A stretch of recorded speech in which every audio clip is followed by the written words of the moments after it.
Hello and welcome to the Gaggle, where we challenge and, if necessary, destroy media narratives. I'm George Szamuely. With me today, of course, is co-founder of the Gaggle, Peter Lavelle. And today we have the great honor of being joined by Professor Wolfgang Streeck, who is director emeritus of the Max Planck Institute. He was for many years the director of the Max Planck Institute. He's a professor, has been a professor for many years at the University of Cologne. He has written many books on the political economy of capitalism. But what we want to talk about today is an issue that we have discussed many times on the Gaggle, and that is the strange, almost bizarre political scene in Europe, and particularly in Germany.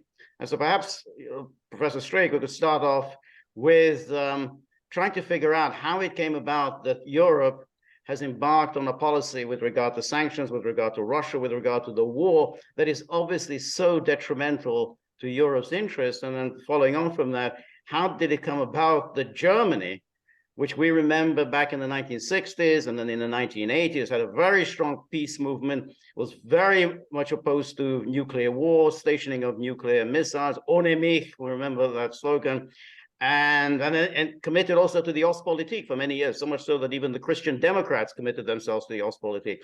How did this amazing transformation of Germany take place, and particularly under the sponsorship of the Greens, that we thought was, hey, I thought they were peaceniks. So there's a lot there to chew on. Perhaps Professor Streeck, you could start off with all that. Now this is important to note that already in the bombing of Belgrade at the end of the 1990s, Germany was very actively, more or less actively involved. And then there was sort of a back and forth movement. 2003, the German government under Schröder, together with the French President Chirac, refused to participate in the Iraq invasion. 2008, the Merkel government refused to allow the accession of Ukraine to NATO, again together with the French.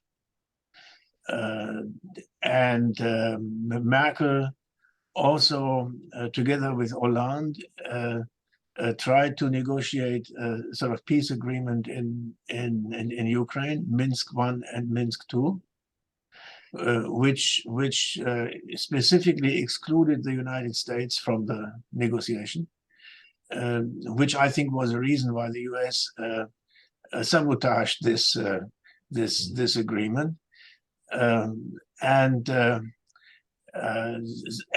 then of course, for decades, 2 decades, Germany simply neglected its duty, quote unquote, under the NATO treaty to increase its defense spending to 2% of GDP. They just didn't do it. Merkel, in her characteristic ways, always agreed to the target, but then when she was back home, simply forgot about it. So there is a mixed record, which we might discuss in relation to what is going on now. And it is a mixed record because it wavers between German attempts to have something like an independent security policy, and on the other hand, the deep dependence of Germany on the United States with respect to its national security. Mind you that Germany does not have a nuclear bomb, which is something that all decent countries have these days. The Germans cannot have it, so, but it doesn't mean that there are no nuclear bombs on German territory. Yeah. The Americans have quite a few of them there, and they also have made this wonderful poisoned gift to the Germans, which is called nuclear participation, under which the German Air Force has to has to maintain a fleet of long-distance bombers, or middle distance bombers, which on American order can throw American bombs at American selected targets, preferably in Russia, I suppose. And so they are deeply part of the American military establishment. Let me just say, in order to give you an idea of the magnitude of this, there are 35,000 American troops stationed in Germany. I think the number of American bases in Germany is like 60 or 70. And so the whole country is sort of covered with American. You could say occupied in one yeah, sense. you could say, okay, you could also say that this was the result of the unconditional surrender in 1945. And in fact, legally, the presence of the United States, it is contested whether it is based on treaties with the Federal Republic after it had been constituted, or whether it is based on original rights deriving from 1945. That is an issue that German courts are unwilling to clarify. Could I just ask, how did it come about that in 1990 the Soviet Union on September the 12th agreed to withdraw all its forces, yet it was there on the same basis that the American forces are there? So why did the Soviets have to agree to this, but the Americans could stay on? Yeah, ask the Americans. But they were, of course, they were negotiating from a position of strength. Russia was in really, or the Soviet Union was in really very bad shape. And I think that Gorbachev was misled on a number of points, but the details of these negotiations are still to be explored by. Well, Professor, I think you're being very charitable, but keep going. Yeah, I wasn't there, you see, but what one knows is that there was a intense discussion of the question of whether those parts of the Soviet Union that would be released into the New World Order, as proclaimed by George Herbert Walker Bush, whether those parts of Europe would become and could become members of NATO and the European Union, and what this involved for their military infrastructure and especially the presence of the United States. At some point, the German government, I think, agreed that even in East Germany, after the unification, there would be no NATO military facilities. Now, over time, this changed in many ways. So now, Czechia, Romania, I think the Baltics also are places where American medium-range missiles are stationed. Strangely enough, what we learn is that they are there to fight off Iranian missiles. Yeah. There might be a better place for this somewhere else. The Russians were not really... If I can interrupt you, in answering George's first question, I like the chronology that you presented to our viewers. You used the word wavering, and I think it was appropriate. But there's no more wavering now. Okay, yeah. Why? Yeah. Why is that? Yeah. Okay. Because I'm a student of European history, modern European history, and the profoundness of Ostpolitik. I mean, it is a profound moment in a very tense Cold War. You have a vanquished power, yeah, Germany, in the Second World War, and it had the strength and the fortitude and the foreknowledge that Ostpolitik was a trajectory to start remapping everyone likes to use the word reimagining European security. Yeah. There's no more wavering now. Can you explain? Yeah, I'm a professor, so I take long distance runs in order to get to the Yeah, target. no, don't worry about it. You're a professor too, so you know this déformation professionnelle. No, but I mean I'm getting to this, and there are some explanations for this. I have to offer I think 2 or 3, and I will do this in turn. But one is that Germany was always able, which I said in my chronology, Germany was always able after 1990 to not be a total running dog of American security policy if it was joined by the French. Mm-hmm. The German-French relationship is a peculiar one. Because Germany has this sort of economic power, whereas France has this diplomatic and military power, which is the result of its being a nuclear power. So that could be sort of a source of complementarity between Germany and France, but that would imply that Germany would sort of become in some way second in command, so to speak, when it comes to international relations, and that was impossible, because the first in command in Germany, as I said, are the Americans. They are there, and they are providing, or have been providing, the nuclear protection for Germany. Even in the Cold War. Now, it is true that during the Cold War, and that's my second explanation, during the Cold War, the generation of politicians that were in government in Europe were people who had a very vivid memory of the Second World War.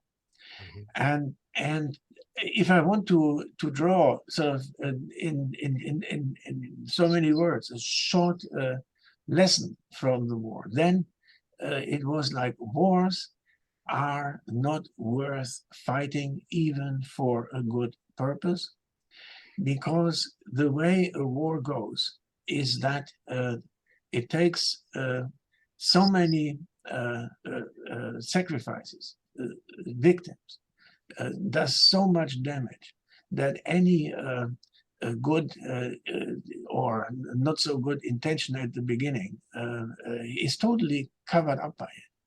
So that resulted in also the United Nations were also built on this. The most important thing is not to teach other countries to live by your ways, but it is to avoid war, even between countries with different ideologies, different social orders, and so on. And I think in the 1990s and beyond, this memory with generational change has disappeared. And strangely enough, in the West and in Germany, we can discuss why, in particular in Germany, this sort of Hillary Clintonian view of foreign policy and security policy began to become ascendant, which is that the West has a mission. And the mission is to use all its power to spread what they call democracy all over the world. and that there is an empire of evil, or an evil empire, and there is a good empire. We are the good empire. And we have an obligation to ensure that people in these other countries who are not enjoying the benefits of democracy and capitalism will become privy to those benefits. And if it requires a regime change in these countries, so be it. We have the capacity to bring that about. Yeah. Is this part of the Annalena Baerbock's feminist? Yeah, of course. Absolutely. Yeah, absolutely. Absolutely. It is. She herself has mentioned Hillary Clinton as one of her idols. Yeah. Now, but I mean, we have to speak honestly here. Yeah. This Clintonian Hillarian vision is it's just the perpetuation and advancement of American hegemony. It has nothing to do with democracy. Okay. No. Look, I thought we understand that, but we're talking about ideology. Yeah, from sort of Woodrow Wilson onwards, there's this idealistic element in American foreign and military policy, which covers up, which sort of inseparably merges the desire for empire with the sense of mission that comes with we are the leading democracy. Yeah, the Americans. I've lived in America for, I think, 10 years of my life, of my adult life, and even more. And I know exactly how this rhetoric works. Yeah. So now with generational change, and that's what I wanted to say. The worldview sort of became a Manichaean one, yeah. Mm-hmm. And very interestingly, the domestic enemy, the right wingers or whatever, and the foreign enemy are strangely sort of identical. Yep. Putin is a fascist, and those that are not excited about LBGTXXY are also fascists. Yeah, and so you have to clean up this domestically. If you read German Twitter today, there is this obsession with anyone who is not of the sort of temporary majority view is a fascist. Yeah. And I mean, okay, I can understand that from an ideological point of view. Yeah. I have talked about it, but let's throw in Germany. Calling someone a fascist, do people say that lightly in Germany? Oh, yeah, of course. Yeah, of course. Of course. Mm-hmm. No. But that brings up to the main question I wanted to ask. Yeah. In the 1980s, we had the historians debate about German history. Yeah. It was absolutely fascinating.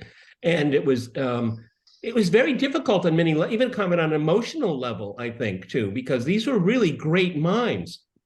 And the historians' debate is, in one way, is about what is Germany's role in Europe and in the world. And it seems to me that very, very strenuous, deep, serious debate has just dissipated. It's gone. I mean, how can Germany be contemplating sending tanks to Ukraine that was part of the Soviet Union during the Second World War? Yeah, I mean, I thought the historians' debate was to try to understand how we got to that place. Yeah. Is anybody asking that question anymore? Yeah, look, I think these things go in directions that you cannot easily predict. So as far as Ukraine is concerned, there was a how do you say eine big military unit in the SS, which was a Ukrainian unit. Yes. At the same time, there were Ukrainian battalions in the Red Army. Yeah, that country was when the Germans went into Ukraine, the masses were literally greeting them on the streets. They were sort of lining up and saw the German tanks coming in. Why? There was the Ukrainian nationalism was sort of had flourished in the 1930s after the Ukraine hadn't received a state of its own in 1918, when many other countries did in the Paris peace treaties. And the Ukrainian nationalist movement, one has to say, was very much pro-German. They expected the Germans to drive the Russians out of Ukraine, and then it turned out that they were also completely anti-Semitic and Yes. and anti-Polish. And then, to their big disappointment, it turned out that as the war continued, the Germans didn't make any difference anymore between the Russians and the Ukrainians, treated them both equally badly. And their leaders, the leaders of the Ukrainian national movement, Bandera and Melnick, sort of were sent to some sort of hotel in the luxury hotel where they were interned after they had served under the Germans. For example, Bandera as police chief of a city where he started a massacre among the local Jews, and this very strange history, yeah. It makes it possible on the German side to say that the Germans sort of owe the Ukrainians something for the bad treatment that they applied to them, which is sort of reciprocated by the Ukrainians with a sort of love-hate relationship. They loved them originally, and then they hated them for. Yeah, but Professor, there's one big problem with that. Yeah. Is that, I don't conflate every German with being a Nazi, and not every Nazi was a German. And that is the problem here. I mean, one can understand because of the Great Famine, the great suffering of the people of Ukraine, Kazakhstan, and southern Russia during the famine. Yeah, Soviet rule wasn't anything that anyone could appreciate. But I don't want to conflate. Because if saying welcoming the Germans, are they welcoming Nazi ideology and an ideology of extermination? Okay, that's why I asked my question, because I can, we can talk about the nationalist lineages of Ukraine, and that's a long conversation and complicated. It's not complicated when it comes to Germany, my friend. It is not complicated in what sense? Well, I mean, I think that Germany has to keep its history in mind when it is going to confront. Of course. And obviously, anyone that is paying attention is that you can flip what you said around. Well, how is Germany helping Ukraine right now? Okay, no. You were asking for an explanation for the sort of public mood that has now begun to prevail in Germany with respect to the war. And there is this mixed sense of guilt, owing something. For example, I understand. A very important figure in the German political debate in the last year was the ambassador of Ukraine to Germany, one Andrei Melnick. Yeah. Melnick. Interestingly, the same name as the co-leader of the Ukrainian nationalist movement in the 1930s. And he may be related to them. I tried to find out, but there's nothing I can say about it. But Melnick became really a very important force in German public debate. But although he never denied that he was a great fan of Bandera. No. Bandera is sort of buried in Munich. Why in Munich? Because all these Eastern collaborators after the war were taken by the United States to Germany, especially to Munich, because in Munich, the Americans sort of stationed the German Secret Service that specialized on East Europe, Fremde Heer Ost. Yeah, they were taken almost as a body to Munich, turned into the German Bundesnachrichtendienst. Right, and that's why just to follow up. That's where Radio Free Europe was based. Yeah, of course, and all these people were sort of living around the Bundesnachrichtendienst, and they were sort of informed them. They were asked about what was happening in Eastern Europe, and once in a while, I remember this about the Croatians.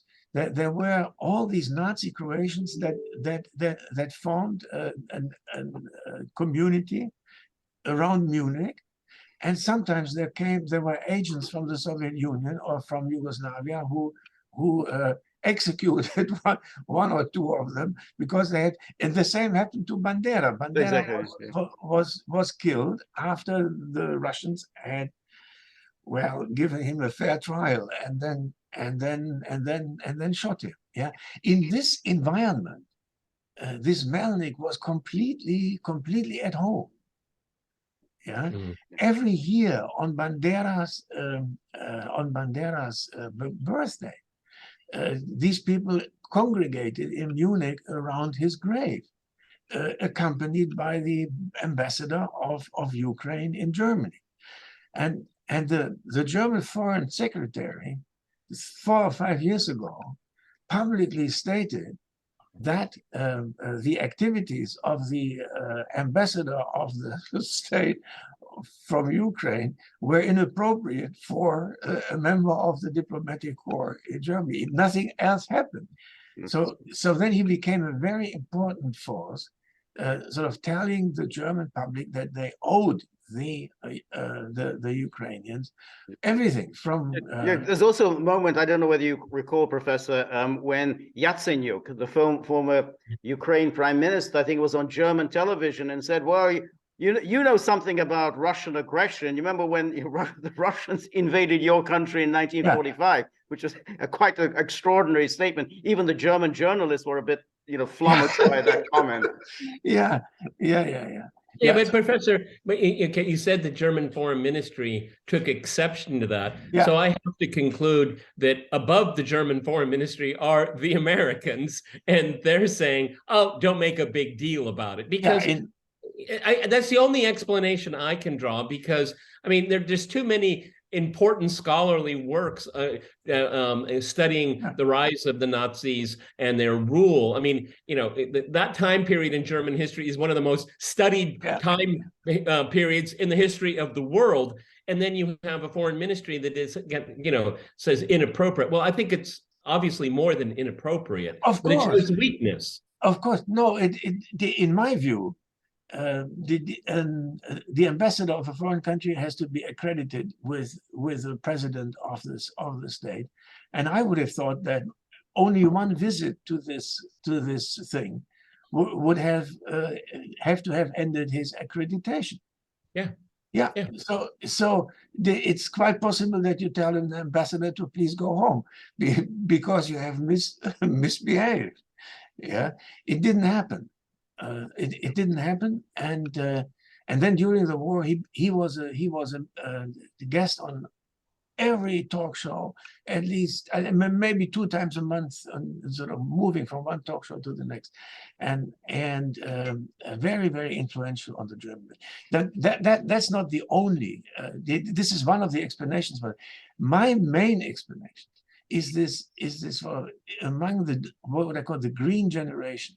3 generations away from the war experience, making themselves believe that there can be a just war. Now that is important because the United Nations Charter sort of explicitly insists that wars cannot be just and that states have an obligation to prevent wars. And it's not just that wars of aggression are outlawed. The main message of the United Nations Charter is that states are obliged to do everything they can when things become conflictual, to help prevent this a war breaking out, because a war is a conflagration in itself. Yeah, then basically you could know this from reading someone like Clausewitz. Clausewitz says the outcome of a war cannot be predicted. He says something about war is the continuation of policy, but then you have to read to continue, and then he says something like it's also how do you say a random machinery. Yeah, it causes. It is once the war has begun, the battle, the fog of war makes it impossible to predict what is coming, what is to come out of it, and the misery that it causes is usually far beyond what would be justified for the purpose of a war. Which in 1945, after the Second World War, 15 million or 60 million dead, First World War, 15 million. The people sort of understood that the main thing was not to distinguish between a just war and an unjust war, but it was to prevent wars generally. And from that perspective, I think the Ostpolitik was absolutely in line with the idea of international order and international peace on the experience of the first half of the 20th century, and that it is absolutely deplorable that subsequent generations have forgotten this. But it started, as you said, it started in 1999, and again the key figure there was Joschka Fischer, the foreign minister, much more so than Gerhard Schröder, the chancellor. So that was already the good war, the evil Serbs. And it's again an interesting continuity that Germany, which had supported the Croatian nationalists and the Muslims and the Ukrainians in the World War II, is once again demonizing the Serbs. So there's a kind of... it's extremely interesting, and let me say that this is a very important point you're making. When I was younger, I was younger at some point. I was a member of the Young Socialists, the youth organization of the Social Democratic Party, and for us it was the Ostpolitik was very central to our identity. Some of my friends later went into politics. I went into scholarship. I was a professor in the United States in 1989 or something, and a little later. And I read in the New York Times that some of my comrades of those years who had made it into political office sort of had gone to Croatia, to Zagreb, to give a speech according to which, since Germany had been able to recover its right to national self-determination as witnessed by unification, that same right should go to Croatia and other countries. It was like I was shocked hearing this, because before that, that's very interesting to maybe relate to you. Before that, I had been sent by the Goethe Institute on a trip to the Balkan, to Yugoslavia, which still existed, to talk about worker co-determination in Germany. And from Croatia to Belgrade I always sort of saw this building nationalist and antagonism. For example, in Croatia, I had dinner with a group of professors, perfectly sort of European people who spoke French, German, English, all of this. And at the end of the dinner, they asked me, "Where are you going now?" And I said, "I'm going to Belgrade." And they said, "Oh my God, they are like animals. They are Serbs." And in Belgrade, the same thing happened, in the sense that these people were almost indistinguishable from their Croatian friends, and they asked where was I going to go next, and I said Sarajevo, and they said, "Oh, if you want to see the laziest people in the world, you have to go to Bosnia." It was like so racist, and at the end of my trip, I had dinner with the chargé d'affaires of the German embassy in Belgrade, and I asked him, "What is our policy with respect to Yugoslavia?" And he said, I've been here for so and so many years. One thing has to be absolutely supreme. The unity of this country must not be undermined, because if that happens, there will be death all over, death and killing all over the place. Yeah. That was a high German diplomat. Yeah, but I mean, Germany. And then they changed their policy. Exactly. Yeah, what I want to say is that a few years later, right. this insight has been completely forgotten. Completely forgotten. In the context of this idealistic idea that since Germany had been allowed to unite, Yugoslavia must be allowed to disunite. Without any framework, institutional diplomatic framework to prevent this ending in bloodshed.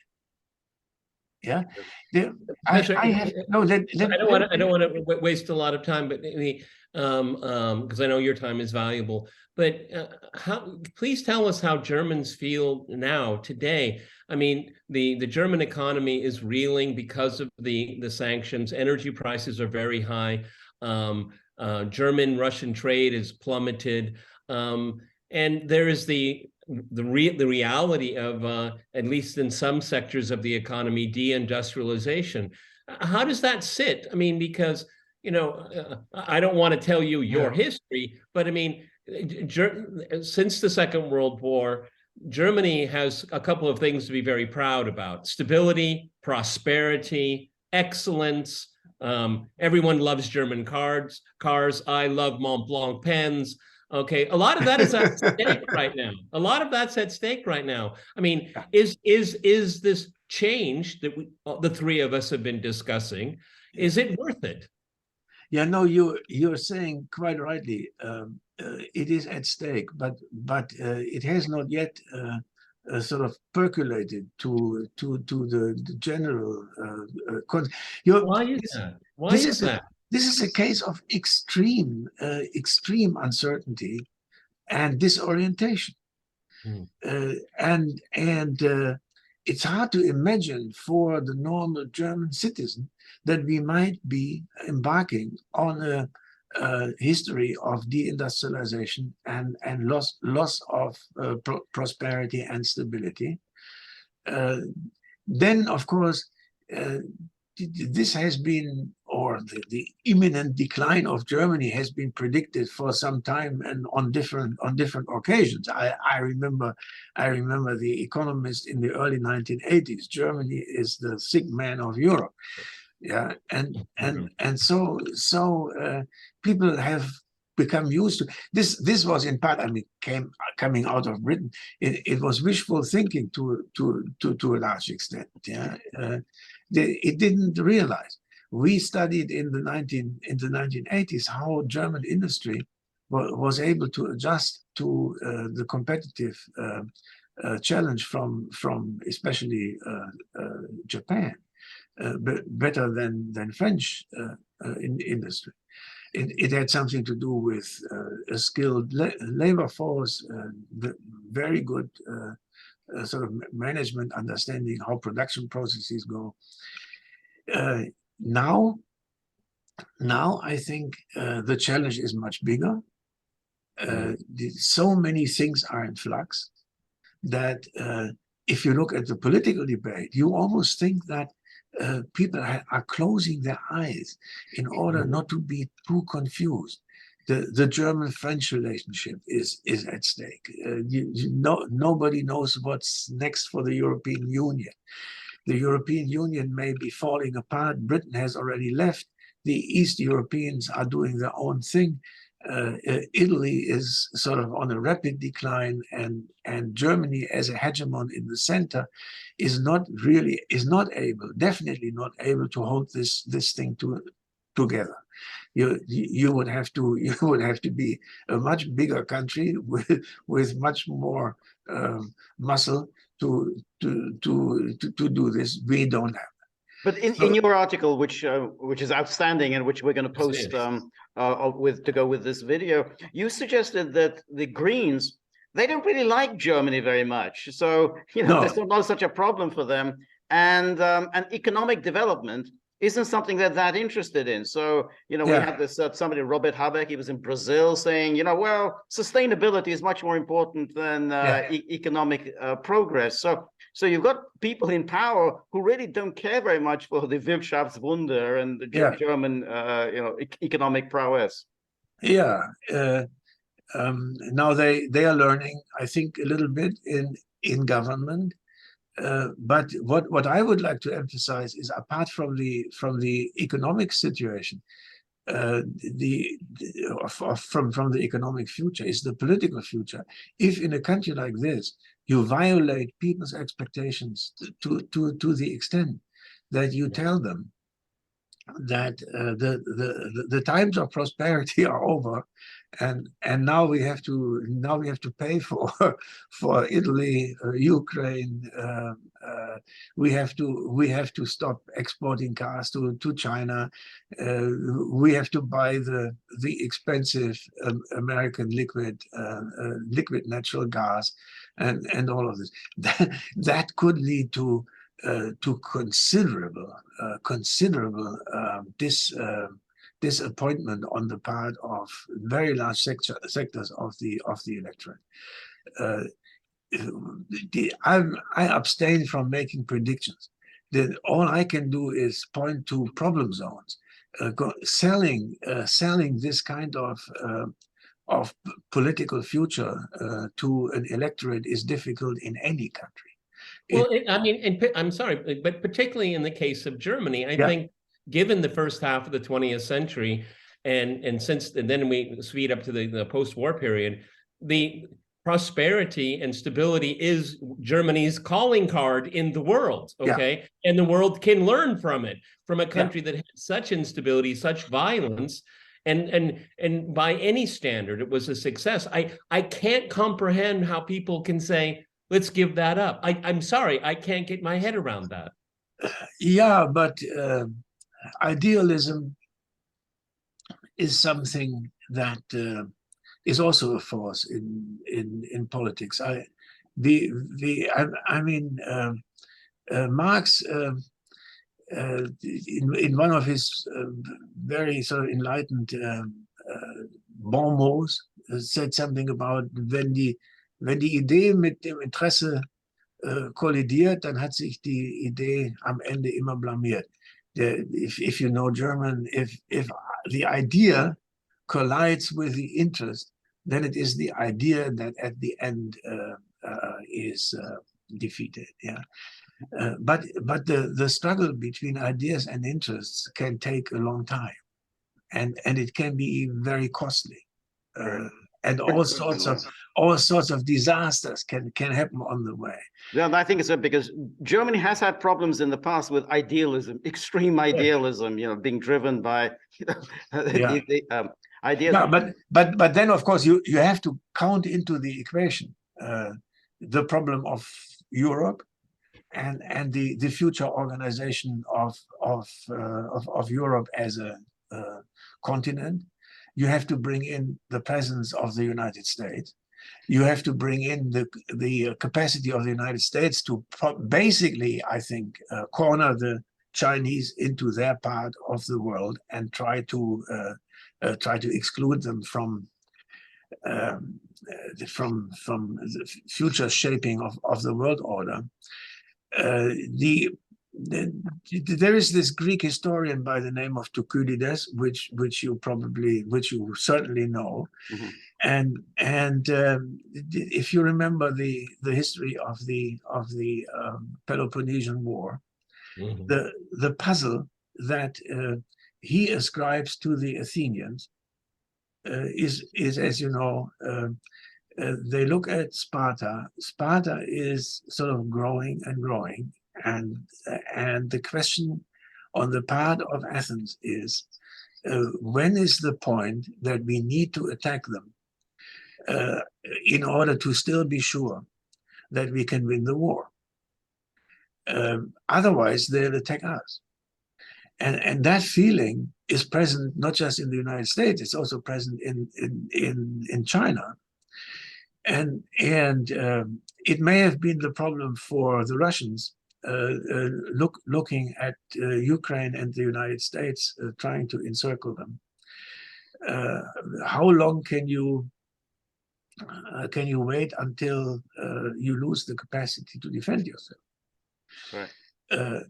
And this is something in the American strategic debate. It is called the Thucydides trap. Yeah, and if you look at this, and if this reflects at least part of the reality, then it really makes you really scared. It's scary. Well, I mean, the Thucydides trap, I think there was a study a few years ago, at least in modern history, and the number of times it led to war, and the other times it was reconciliation. That's all nice for academic thinking, but we have the ultimate Thucydides trap in front of us, because we're talking about nuclear powers. Okay, yeah.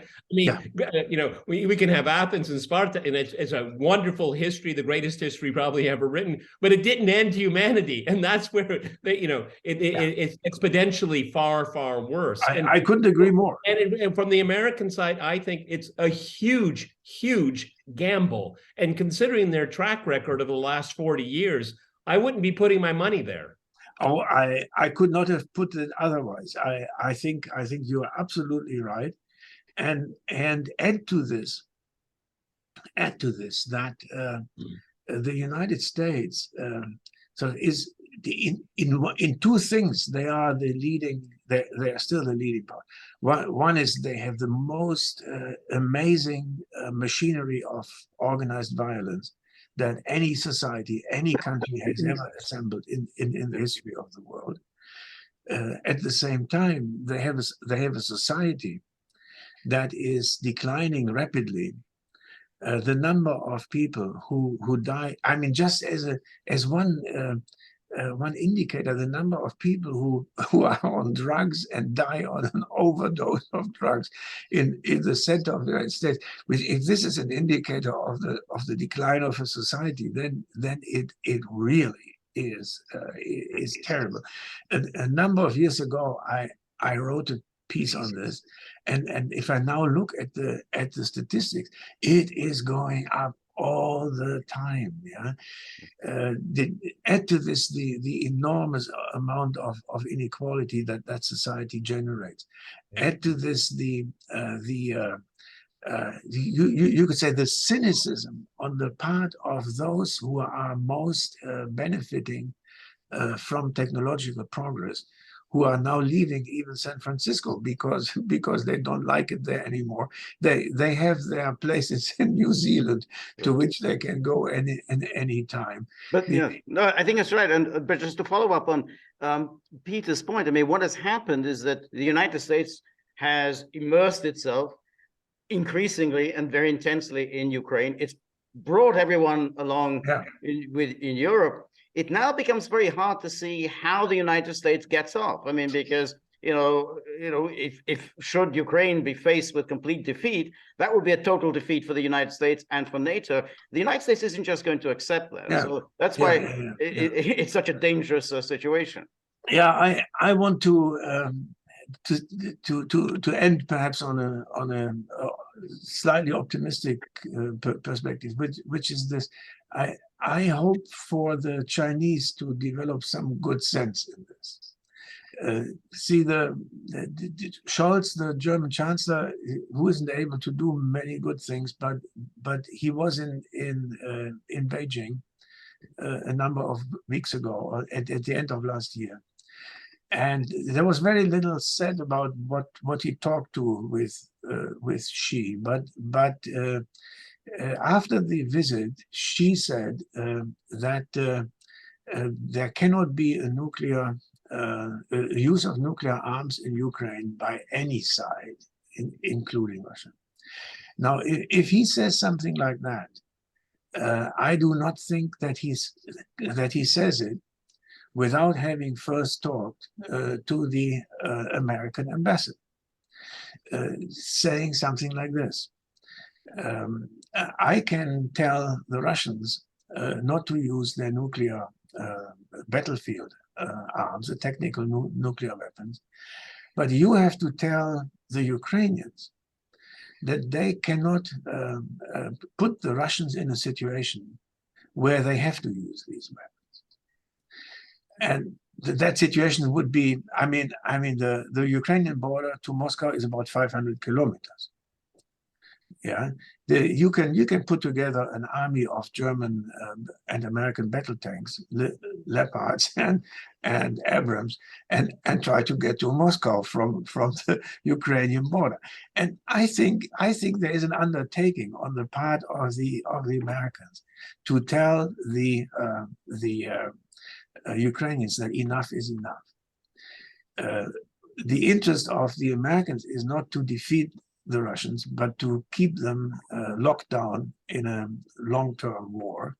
And for this, they have to adjudicate, so to speak, the amount of arms that they supply them with.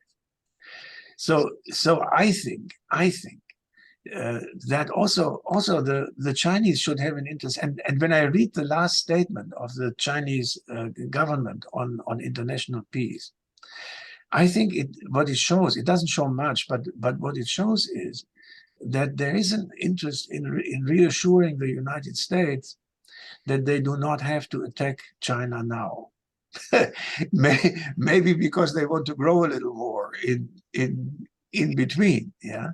But they must have a vested interest in not bringing about a situation where the United States will attack China. And that would imply to bring about a situation where they do a service to the United States, which is by preventing a complete defeat of the Americans in Ukraine, they also prevent a complete defeat of the Russians in Ukraine and help them keep this in. Well, I mean, rationally speaking, we had the 12-point Chinese quote unquote peace plan. Yeah. I mean, using your argument, which I think is interesting, is that a rational power, considering the quandary that Europe has found itself in at the behest of the United States, a rational person would say, hey, maybe we should grab onto this idea and we can work with it and try to simmer things down. Just the opposite is happening. It's totalistic. It's very ideological. I mean, when on the part of the United States. Yeah. I mean, yeah. Go ahead, George. Yeah, no, I think Peter, yes, ideological on the part of the United States. But there's the other aspect of it, which is China can see that what the United States is doing in Taiwan is very similar to what they were doing in Ukraine. Taiwan. Taiwan's going to keep getting stronger and stronger and stronger, and then China's going to be faced with the same dilemma that Russia was faced. How long can we tolerate this without making some attack? I'm not making a prediction. What I'm saying is that I have the suspicion that the Chinese are not interested in a nuclear war in around Ukraine, and in order to do that, they must do something. They can control, I think, the Russians, but they have to also be able to get the United States to exercise some sort of restraint. Now, beyond this, I don't know, but if we could solve that problem, we would probably. Professor, before we finish, could I ask just two questions? I guess they're connected, maybe. First of all, we had the Seymour Hersh story about Nord Stream, and I just wonder, how does the German public feel about their great ally, the United States, destroying its property? And then the second thing, is there any way out? I mean, it's like let's say Scholz is gone. And then he's replaced by the CDU. I mean, they don't seem to be any better than Scholz. Is there any way that the AfD and the Linke can make any headway into German public life? Those should have been the first two questions, George. Yeah, but I begin with the second question, which is Die Linke is about to fall apart, and because their present leadership is not willing to take a strong position against the war. it's only Sarah Wagenknecht, and there's a complete split in the party. I would not expect them to make the 5% next time or anywhere in a land election. So count them out. As far as the AfD is concerned, it is locked into a sort of 15% at most corner of the German political system. And it doesn't get out of there because one has to say that their leaders are sort of really pretty stupid as politicians. I mean, these people cannot add two plus two. Yeah, and so then as far as the Christian Democratic Union is concerned, I think on the whole, their position will not be different from the position of Scholz. They will also have to have a coalition government. If it is not a grand coalition between the Christian Democrats and the Social Democrats, then they will have to rely on the Greens, and the Greens will play exactly the same thing as they do in the present place. So even with the Christian Democrats, Baerbock will remain foreign minister. What was your first Nord Stream? How did yeah, the Nord Germans Stream, feel about the destruction of Nord Stream? Nord Stream. The German government doesn't talk about Nord Stream, not at all. And in fact, of the 709 members of parliament in Germany, of the Bundestag, there was one from the Linkspartei who formally asked the government 2 or 3 weeks after the event what they knew about it. And members of parliament have a right to be informed. So the government told her that in this case, that right it does not exist because the government either has no information, or if it has information, they won't reveal it, because talking about it damages what they call das Staatswohl, the well-being of the state. The well-being of the state. That's the first that I have heard that concept. Now, as if the well-being of the state wasn't damaged by the destruction of no, it wasn't. The well-being of the state was fine with the destruction, but now it is the state that has to be saved from the inquisition by a leftist member of parliament. And now the Americans have come up with this second story, the yacht and from Ukraine.